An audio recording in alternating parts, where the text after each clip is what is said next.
नमस्कार, स्वदेश न्यूज की खास पेशकश बातें सितारों की में आप सभी का स्वागत है। मैं हूं भागीरथ साहू। बातें सितारों की में आज हम रूबरू होंगे अभिनेता राकेश कुकरेती से।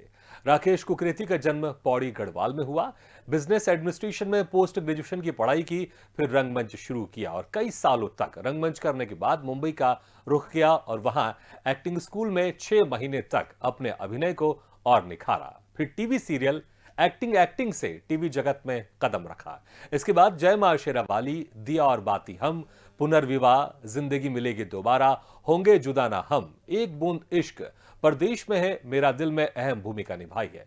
तो वहीं धारावाहिक राधा कृष्ण में राधा के पिता ब्रिजमोहन की भूमिका निभाई। तो वहीं सीरियल लॉकडाउन की लव स्टोरी में भी एक्टिंग की है। राकेश टीवी सीरियल के अलावा फिल्म चेन्नई एक्सप्रेस में शाहरुख खान के दोस्त भी बने हैं। तो रामगोपाल वर्मा की फिल्म में मैड अ लव स्टोरी और सिंघम 2 में भी अदाकारी की है। तो विक्रम भट्ट की वेब सीरीज तंत्रा में भी नजर आए हैं। वहीं करिश्मा कपूर, सोनाली बेंद्रे, जूही चावला, परिणीति चोपड़ा, अनिल कपूर के साथ कई बड़े ब्रांड की विज्ञापन फिल्म में एक्टिंग की है। तो आज हम इनसे रूबरू होंगे और जानेंगे इनके अभिनय के सफर के बारे में।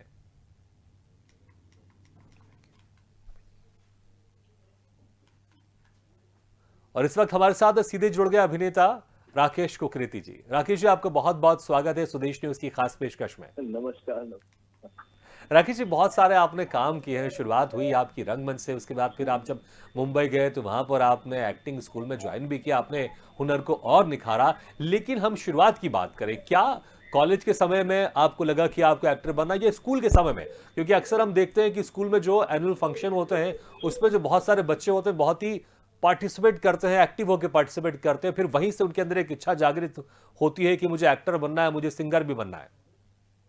हाँ सर, ये स्कूल के दौर में ही शुरू हो गया था। हम्म। अब मैं जब सेकंड थर्ड में था तब से ही मैं स्कूल में जो एनुअल फंक्शन होते थे मैं पार्टिसिपेट करता था। सबसे पहली बार जब मैंने किया था वो कव्वाली थी। हम्म। एक कव्वाली में मैंने परफॉर्म किया था। हाँ। आर्मी स्कूल से पढ़ा हुआ हूँ मैं, तो शुरुआत वहीं से हुई थी। पहली बार कव्वाली किया, फिर धीरे धीरे प्लेस करता रहा, डांसेस करता रहा, जितने भी एनुअल फंक्शन होते हैं स्कूल्स में, कॉलेज में भी ये सिलसिला चलता रहा। उस दौरान मैं इप्टा से भी ज्वाइन हुआ था। करीब 2 साल मैंने इप्टा में था। मैं काफी प्लेस किए मैंने राजेंद्र रघुवंशी जी के साथ। और प्ले ऐसे बस दौर चलता रहा। तो शौक तो पहले से ही था कि एक्टर बनना है जी। और मुंबई जाना है। अच्छा, आपके पिताजी आर्मी में थे, डिफेंस में हैं आपके पिताजी। तो उन्होंने कभी आपको जी। बोला होगा कि राकेश तुम भी डिफेंस सेक्टर में जाओ, तुमको भी डिफेंस में जाना चाहिए? क्योंकि अक्सर हर एक जो पिता होते हैं वो जो होते हैं, अगर डॉक्टर होते हैं या आर्मी में होते हैं या किसी में भी होते हैं, वो चाहते हैं कि उनके बेटा भी उसी फील्ड में आगे जाए। हालांकि अब वक्त बदल गया है, अब कोई फोर्स नहीं करता, लेकिन एक इच्छा तो रहती है। तो कभी आपसे बोला हो कि तुम भी डिफेंस जी में जाओ? बिल्कुल, आपने बिल्कुल सही कहा आपने। शुरुआती दौर में तो पिताजी भी यही चाहते थे कि मैं आर्मी में जाऊं या हम्म। कोई भी डिफेंस सेक्टर में जाऊं। मैं हम्म। वो नहीं चाहते थे कि मैं फिल्म इंडस्ट्री में जाऊं, क्योंकि शायद वो जानते थे उस वक्त, या पता नहीं क्यों उनको ऐसा लगता था कि इधर बहुत स्ट्रगल है, यानी बहुत लोग जी। बनते हैं नहीं बनते हैं। तो वो डरते थे, पता नहीं कुछ होगा नहीं होगा। तो इसलिए वो चाहते थे कि मैं ना जाऊं। तो फिर हाँ। उन्होंने एक शर्त रखी कि मेरे सामने कि तुम अपनी एजुकेशन पूरी करो, हाँ। उसके बाद तुम्हें जहां जाना जो करना है मैं तुम्हारे साथ देगा। जी। तो फिर नहीं तो मैंने 12th के बाद ही सोच लिया था कि भैया मुझे तो एक्टर बनना नहीं कोई हाँ। जाना। तो उनके कहने पे मैं फिर पोस्ट ग्रेजुएशन तक मैंने पढ़ाई की। हम्म। इसके बाद फिर वो खुद मुझे यहाँ मुंबई लेकर आए। हम्म। और वो अकेला छोड़ना भी नहीं चाहते थे। तो उन्होंने मुझसे कहा था कि भैया तुम ऐसा करो, कोई इंस्टीट्यूट ज्वाइन करो, वहां से तुम्हें एक जरिया मिलेगा लोगों से मिलने का, वो सर्कल में जाने का। तो उन्होंने मुझे आशा चंद्रा इंस्टीट्यूट में ज्वाइन कराया था। तो करीब 6 महीने में वहाँ था। आशा मैम से उनके साथ एक्टिंग सीखी, हम्म। किया परफॉर्मेंसेस के, स्टंट सीखे, डांस, ये सब जितनी भी एक्टिविटीज होती फिल्म रिलेटेड वो सारे वहाँ पे। जी। अच्छा, उसके बाद फिर जब आप मुंबई गए, क्योंकि आपने कॉलेज के समय से आपने रंगमंच शुरू किया, उसके बाद फिर आप मुंबई गए, तो मुंबई में कैसा सफर रहा? शुरुआती दौर जो रहता है मुंबई का, वो कैसा रहा? सर शुरुआती दौर में तो कुछ समझ में नहीं आया कहाँ जाना है, किससे हम्म। मिलना है, क्या करना है। और मीटिंग भी हो नहीं पाती थी, क्योंकि अच्छा, वो दौर जो था वो डायरेक्टर, अभी तो बहुत सारे जरिया हो गए, कास्टिंग डायरेक्टर हो गया, क्रिएटिव्स हो गए, वो ऐसे करके आप डायरेक्टर तक पहुंच जाते हैं। तो वो उस टाइम ये था कि आप जो भी डायरेक्टर कहेगा, डायरेक्टर से ही मिलना होता था डायरेक्ट, तो वो बड़ा डिफिकल्ट होता था डायरेक्टर तक पहुंचना। जी। तो एकदम शुरू में एकदम काम तो मिला नहीं, काफी टाइम लगा मुझे भी, स्ट्रगल काफी हुआ, करीब 2-2.5 साल स्ट्रगल किया था मैंने भी शुरू में, बिना काम के रहा मैं। फिर धीरे धीरे मिलते मिलते गया। हम लोग सोचते हैं कि नहीं, मुंबई गए और एक्टिंग इंस्टीट्यूट से निकले हम लोग, और बस उसके बाद तो स्टार बन गए, ऐसा कुछ नहीं होता है। चप्पल घिसनी पड़ती है सर आपको भी। और इसी तरह से फिर 2-2.5 साल बाद मुझे एक दो शॉर्ट फिल्में मिली मुझे जी। जो पहली बार जो मिली थी, जिसमें एक में तो मेरे साथ थे रंजीत, जो पुराने विलन थे, और एक फिल्म में मेरे साथ टॉम हंटर। तो दोनों में अच्छा रोल था, और इतना डेडिकेटेड था सर मैं कि मैं तो उसमें डायरेक्शन से भी जुड़ गया, प्रोडक्शन से भी जुड़ गया, सब जगह से जुड़ गया कि नहीं भैया कुछ करना है ये। लेकिन वो एक्सपीरियंस सही नहीं रहा, मतलब किया तो मैंने सब कुछ, उस टाइम तो यही लगता है ना कि सब बस किसी तरीके से जम जाओ जी। अच्छा, जो आपका सबसे पहला जो ब्रेक था, फर्स्ट ब्रेक था, वो कौन सा था और कैसे मिला आपको वो ब्रेक? सबसे ये होने के लिए, जब ये सिलसिला खत्म हुआ उसके बाद मुझे एक एड फिल्म मिली थी कोलगेट की। तो वो कोलगेट का एड मैंने किया था। वो मेरे लिए सबसे पहला, एक तो बड़ा ब्रांड था, वो बहुत बड़ा ब्रांड था, और पहला एड मिला था। तो वो मेरा सबसे पहला बड़ा ब्रेक था, जो बड़े स्क्रीन पे, मतलब टीवी स्क्रीन पे आया था जी। और वो थिएटर्स पे भी आया था। और टेलीविजन में जो मेरा पहला ब्रेक था सर, अच्छा, पहला जो ब्रेक आपने कहा कि जो एड फिल्म कोलगेट बहुत बड़ा ब्रांड है, और पहले एड में इतने बड़े ब्रांड के साथ जुड़ना वाकई खुशी तो होगी। तो जो ड्रीम लेकर आप मुंबई गए थे, वो ड्रीम मुझे लगता है पहली बार में आपका इतने बड़े ब्रांड के साथ जुड़कर, क्योंकि बचपन से हमने क्लोजअप के एड को देखा है, और क्लोजअप की एक अपने आप में एक पहचान है हिंदुस्तान में, तो उससे जुड़ना। कोलगेट किया था मैंने, क्लोजअप नहीं किया था, कोलगेट। जी बिल्कुल, कोलगेट की बात कर रहा हूं मैं। तो उनके साथ जुड़ना तो एक वाकई खुशी तो हुई होगी, क्योंकि जो आप ड्रीम लेकर गए होंगे मुंबई में। जी बिल्कुल भैया। जी, मैं आपसे यही सवाल कर रहा हूं कि जो ड्रीम लेकर आप मुंबई में गए होंगे कि आपको बड़ा काम करना है, बेहतर काम करना है, और जब पहले ही ऐड आपको जो मिला वो कोलगेट का ऐड आपको मिला, इतने बड़े ब्रांड का ऐड मिला, तो जो ड्रीम होगा वो मुझे लगता है आपकी जुबान से निकला होगा कि ड्रीम कम्स ट्रू। या सर वो लगता है, लेकिन यही है ना कि मतलब आप एक काम करते हैं, उस वक्त ऐसा लगता है कि भैया अब तो हो गया, अब तो बस निकल गई हमारी। लेकिन वो जब खत्म होता है उसके बाद फिर दोबारा स्ट्रगल होता है।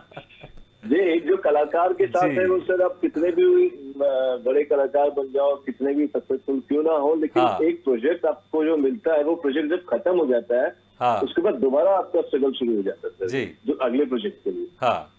तो ये तो मतलब it's like a dream sir, कि आपको लगता है कि हो गया सब कुछ, लेकिन वो होता नहीं है सर। वो एक पर्टिकुलर पीरियड, और एडवर्टाइजिंग का भी ऐसा रहता है कि सर एक पर्टिकुलर पीरियड तक ही रहता है जी, और कुछ महीने चला उसके बंद हो गया, उसके बाद क्या।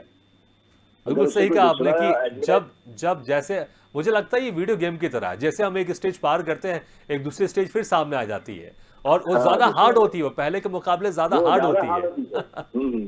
अच्छा, शुरुआती उसमें क्या होता है कि आपको जो काम मिला है, तो आप कर लेते, चलो ये मिला, अरे ये भी कर ले, चलो ये मिला, ये भी कर ले, चलो ये मिला, ये भी कर ले। लेकिन जब एक वो आपका एक स्टेज में आप आ जाते कि जब आपको लगता है कि नहीं अब ये नहीं कर सकता हूँ यार मैं, इससे ऊपर करना है, और वापस इधर नीचे नहीं जाना है, तो वहां पे बड़ी प्रॉब्लम होती है सर कि नहीं अब लोगों ने मुझे यहाँ देखा, मैं ये करूँगा तो छोटा हो जाएगा, तो ये मुझे नहीं करना चाहिए। तो ऐसे में बड़ी प्रॉब्लम होती है, उस वक्त ज्यादा स्ट्रगल होती है। बिल्कुल, क्योंकि आपको पहले तो जो काम मिल गया वो हम कर लेते हैं, लेकिन जब बाद में एक मुकाम हासिल हो जाता है तो फिर उसमें सिलेक्ट करना पड़ता है कौन सा करना है, कौन सा नहीं करना, और वो बड़ा चैलेंज होता है। अच्छा, जो पहला सीरियल था आपका एक्टिंग, तो इसमें कैसा आपको मौका मिला और क्या कुछ आपका एक्सपीरियंस था?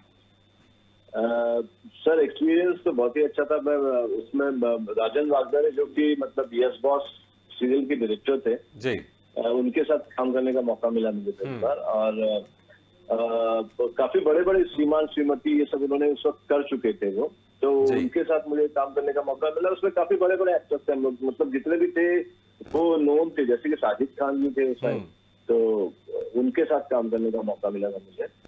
तो काफी अच्छा एक्सपीरियंस रहा वो मेरा। जी, और उसमें मुझे एक ऐसा स्ट्रगलर दिखाया गया था जो जिसे हीरो बनने का वो था। हम्म, तो एक इंस्टीट्यूट होता है एक्टिंग जिसमें सबको एक्टिंग सिखाई जाती है हाँ, स्टार बनने से पहले। जी, तो मैं दिखाया गया था कि मुंबई का एक टपोरी है और उसको हीरो बनना है, और वो ये इस जी। तरीके से आता है इंस्टीट्यूट। तो उसके ऊपर कॉमेडी तो मुझे मुझे ये निकाली थी। लगता है कि ये तो जो कलाकार मुंबई जाते हैं उनकी आत्मकथा के ऊपर ये एक्टिंग एक्टिंग जो सीरियल था ये।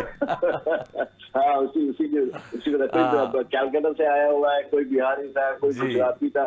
तो उसमें 7-8 कैरेक्टर थे, तो उसमें मैं जो था वो मुंबई से था। हाँ, तो और साजिद खान जो थे उसमें वो एक्टिंग सिखाते थे। मैं हाँ, वो उस इस तरीके से था, वो काफी जी, अच्छा था। बिल्कुल। इसके बाद आपने और और उसी बड़े-बड़े दौरान सीरियल। मैंने एक एंकरिंग शो भी किया था। हाँ, ये साथ साथ ही चल रहा था। जी, ये भी अधिकारी का ही था, और सब टीवी पे आता था, हाँ, जिसमें कि मैं पॉप स्टार, जो उस जमाने में जो पॉप स्टार हुआ था, अपाची इंडियन, आपने नाम सुना होगा, जी, अपाची जी, जी, इंडियन, अदनान सामी, ये सब। हाँ। तो उनके इंटरव्यूज लेता था, वो कॉमेडी वे में इंटरव्यूज लेना, उनके साथ फन मस्ती करना, और इन बिटवीन अच्छा, उनकी तो लाइफ उस की वक्त आप जर्नी इंटरव्यू लेते थे आप स्टार्स के? अच्छा, अब ये लेता था। बताइए, अब आप खुद स्टार हो गए, अब आप खुद इंटरव्यू देते हैं तो क्या आप डिफरेंस देखते हैं इंटरव्यू लेना और मतलब इंटरव्यू देना? पहले क्या मैं मजा मैं आता है आपकी ले? जगह था। सॉरी सर, आ गया। तो अच्छा एक्सपीरियंस था सर, वो भी एक दौर था, ये भी एक दौर जी, बिल्कुल, वाकई बिल्कुल, इसी को कहते हैं जर्नी और इसी को कहते हैं सफलता। और इसके लिए आपने बहुत मेहनत की लगातार, और आप मेहनत कर ही रहे, इसमें कोई शक नहीं है। अच्छा, उसके बाद और अच्छे अच्छे सीरियल में आपने बहुत अच्छी अहम भूमिका निभाई है। हाँ पुनर्विवाह में आपने काम किया है, फिर जो हाँ, अभी एक धार्मिक सीरियल अभी चल ही रहा है, राधा कृष्ण, इसमें राधा आपने कृष्णा। राधा के पिता की भूमिका निभाई, बृजमोहन की। ये एक बहुत ही एक ब्रिजमान। इंपॉर्टेंट रोल है ये, तो बहुत एक जिम्मेदारी वाला रोल है। तो इसके लिए क्या कुछ खास तैयारी की आपने?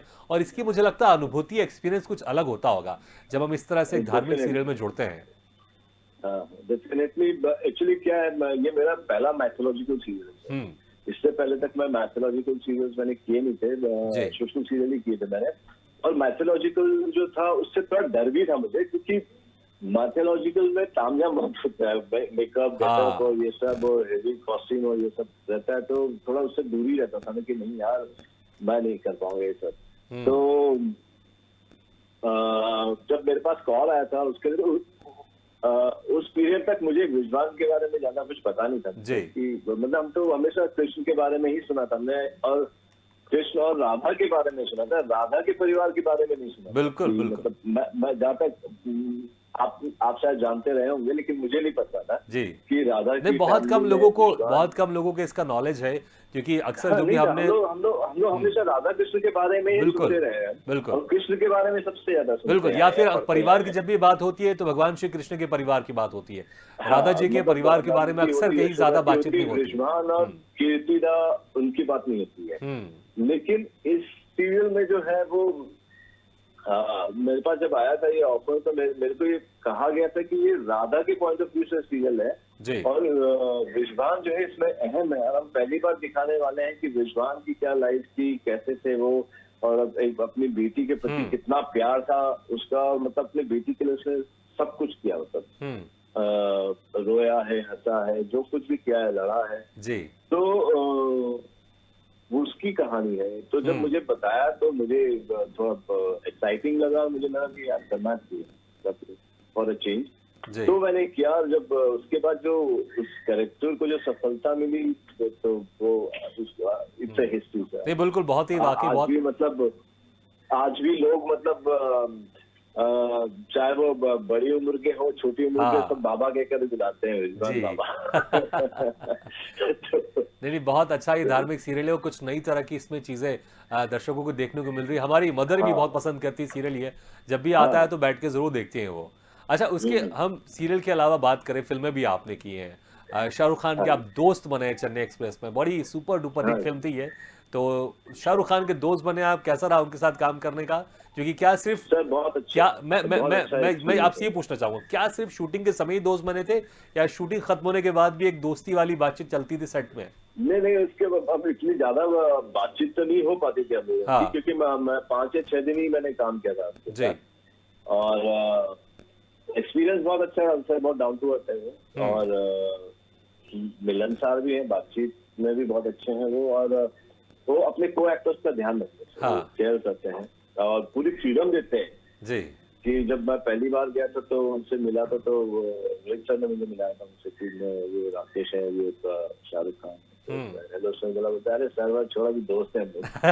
तो उनका जो ऐसे था और बोला बिंदास जो बोल रहा है बोल, जैसे बोल रहा है वो, जहाँ हाथ रखना है जी। वो एक वो होता है ना सर, अभी वो बहुत बड़े स्टार है तो अभी एक बार को डर हाँ। रहता है ना कि यार ऐसे हाथ रखूं नहीं रखूं या कुछ हो, कहीं बुरा ना मान जाए, जी, वो ना जी। हो जाए। तो नहीं सर, पूरी फ्रीडम दी मुझे और बहुत अच्छे इंसान है। बिल्कुल, मुझे लगता है यही यही जो बड़े स्टार्स होते हैं या कलाकार होते हैं, उनकी पहचान होती है कि जो उनके को एक्टर है, आप उनको कैसे कंफर्ट आप कर सकते हैं, और ये होना भी चाहिए। नहीं तो स्क्रीन में जो ट्यूनिंग है आप लोग की दोस्त वाली, क्योंकि स्क्रीन में तो आप दोस्त बने ना, वहां तो स्टार शाहरुख खान या राकेश कुकरेती जी नहीं है ना, वहां तो दोस्त है। तो दोस्त की वो बॉन्डिंग अगर दिखाई नहीं देगी तो फिर तो मुझे लगता है कि वो तो सार्थक नहीं है सीन वो।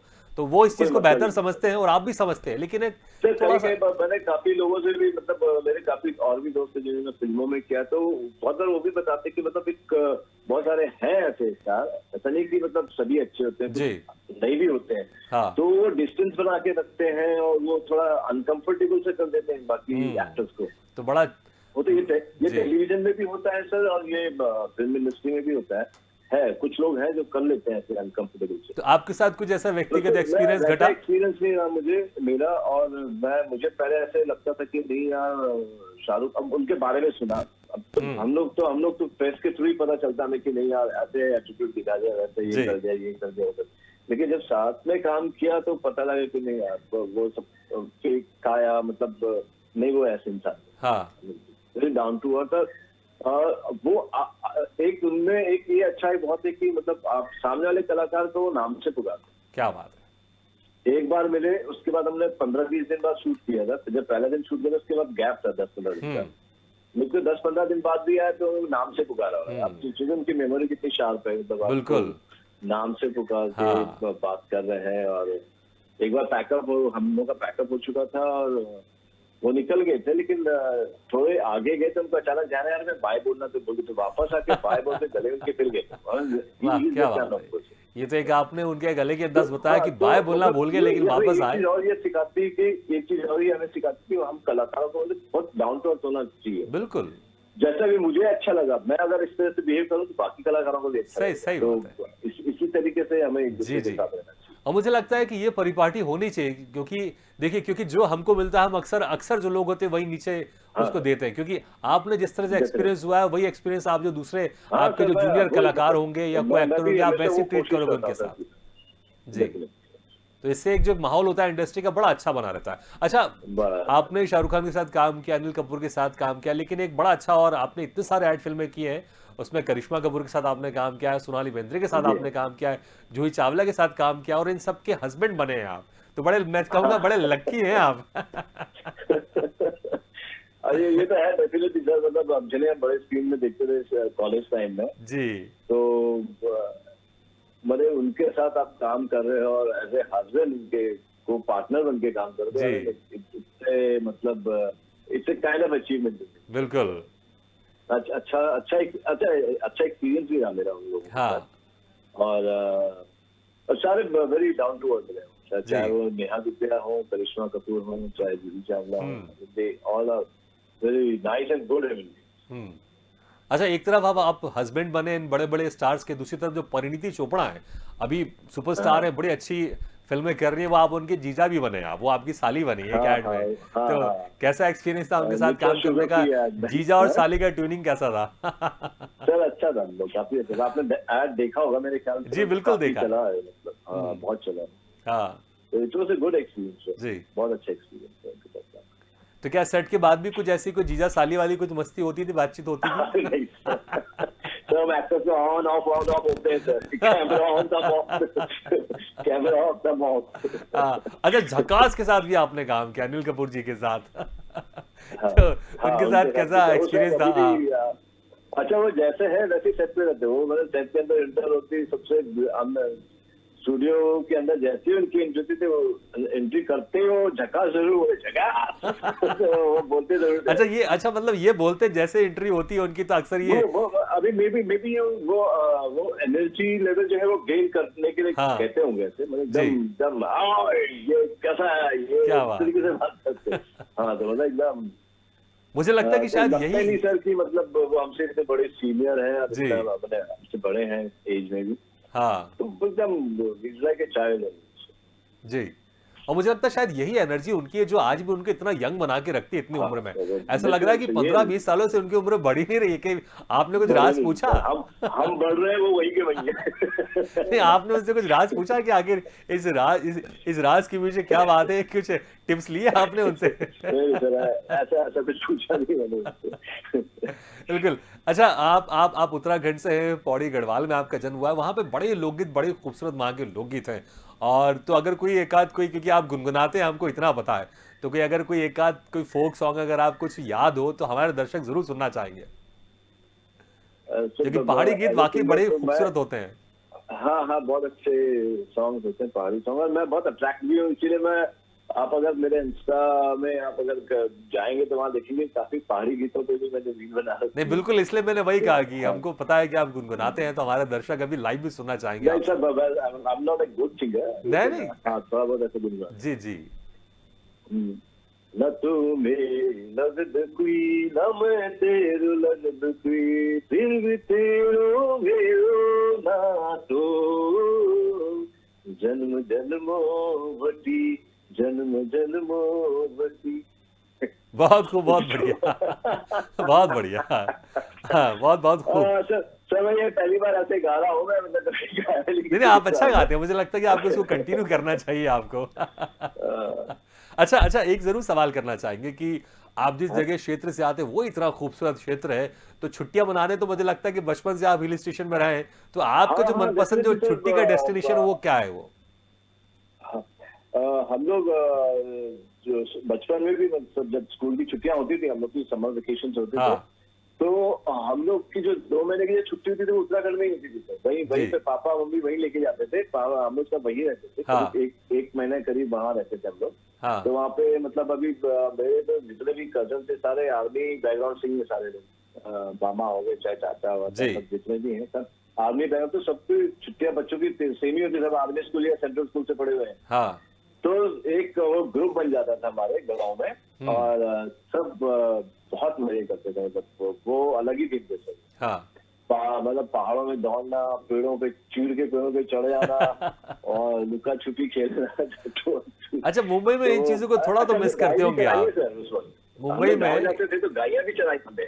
अच्छा वहाँ तो गाय होती थी हम लोग की, हाँ गाय बैल ये सब हम लोग के अपने होते थे, खेती बाड़ी होती थी सब, तो गायें भी चराई है। जी तो कभी कभी हम नानी को बोलते थे कि हम खुद निकल जाएंगे, हाँ। आप लोग सब बोलिए, तो हम बच्चे लोग निकल जाते थे। अच्छा किस तरह की शरारतें करते थे आप बचपन में, आप स्कूल में कॉलेज में? शरारती कोई तो सर मैं कोई था नहीं, कोई मैं ऐसी बड़ा शरारत शांत जो किस्म भारी का पड़ गई इंसान हो था। आपके ऊपर? शरारती तो था नहीं सर, मैं शांत किस्म के, मैं अपने में ही रहता था। जी या तो मैं खेल कूद में बहुत व्यस्त रहता था, फुटबॉल प्लेयर था मैं, तो अभी भी हाँ खेलता हूँ। अभी हम लोग का ग्रुप भी है मतलब एक्टर्स का, जी एक्टर्स जिसमें एक्टर्स, क्रिएटिव्स और डायरेक्टर्स, प्रोड्यूसर्स, हम लोग का एक ग्रुप है, हम लोग खेलते हैं अभी भी फुटबॉल। हाँ तो वो मतलब गेम्स में या अपने करिकुलर एक्टिविटीज में बिजी रहता था, तो इतना ज्यादा पंगे वंगे वाला लड़का नहीं था मैं। हाँ तो कभी ऐसा कुछ हुआ नहीं, जी कुछ ऐसा एक्साइटिंग हुआ नहीं जो मैं बता सकूँ आपको। जी बिल्कुल। अच्छा बस मुश्किल से 1 मिनट का समय हमारे पास है, अपकमिंग प्रोजेक्ट क्या है आपकी वो आपसे जानना चाहेंगे, और किस किस प्रोजेक्ट में हमारे दर्शक आपको देख पाएंगे? सर अभी स्टार भारत के लिए एक नए प्रोजेक्ट की बात चल रही है, हाँ जो अभी मेरे ख्याल से इस एंड में शुरू होगा। जी तो उसके बारे में अभी ज्यादा कुछ बता नहीं सकता हूँ मैं, बिल्कुल, लेकिन वो कुछ बाउंडेशंस हाँ, रहती तो हैं। वो एक शुरू होने वाला है मेरा, और एड्स के लिए भी बातचीत चल रही है, तो जी है there are lot of things which are coming on. हाँ तब काम करना शुरू कर दिया वापस मैंने, क्योंकि अभी बीच में तो लॉकडाउन की वजह से नहीं कर रहे थे, कि काफी प्रॉब्लम्स जी हो जी रही थी हर जगह। जी तो अब वापस सब नॉर्मल हो गया मुंबई में, तो अभी बिल्कुल। yes, sir। राकेश जी, और बहुत सारी बातें थी जो आपसे करनी थी, क्योंकि लॉकडाउन का जिक्र किया आपने, एक टीवी सीरीज भी किया आपने, एक सीरियल भी किया आपने, हाँ, लॉकडाउन की लॉकडाउन लव की लव स्टोरी। स्टोरी की थी हमने। बिल्कुल, वही हाँ, बड़ा खूबसूरत प्ले था वो। और बहुत सारी, इतने सारे काम है आपके पास कि आधे घंटे में उन सभी कामों के ऊपर चर्चा करना, एक्सपीरियंस शेयर करना बड़ा मुश्किल होता है, लेकिन फिर भी आपने समय निकालकर हमारे इस कार्यक्रम में शिरकत की, इसके लिए बहुत बहुत शुक्रिया आपका। Thank you very much. Thank you sir. तो बातें सितारों की में आज हम रूबरू हुए अभिनेता राकेश कुकरेती से। अगले बार हम फिर किसी शख्सियत से मुलाकात करेंगे, तब तक के लिए दीजिए इजाजत। लेकिन खबरों का सिलसिला लगातार जारी है, आप देखते रहिए स्वदेश न्यूज, सबसे पहले देश।